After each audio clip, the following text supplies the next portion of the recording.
رسول اللہ صلی اللہ علیہ وآلہ وسلم نے فرمایا،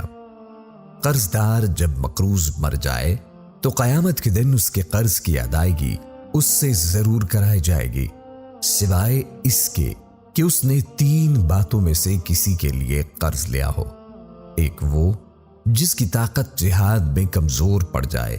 تو وہ قرض لے کر اپنی طاقت بڑھائے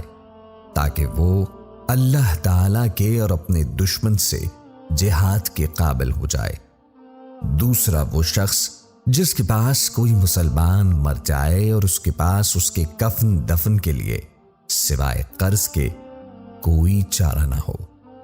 تیسرا وہ شخص جو تجرو بغیر شادی کے رہنے سے اپنے نفس پر ڈرے اور اپنے دین کو مبتلائے آفت ہونے کے اندیشے سے قرض لے کر نکاح کرے تو اللہ تعالی ان تینوں کا قرض قیامت کے دن ادا کرے گا۔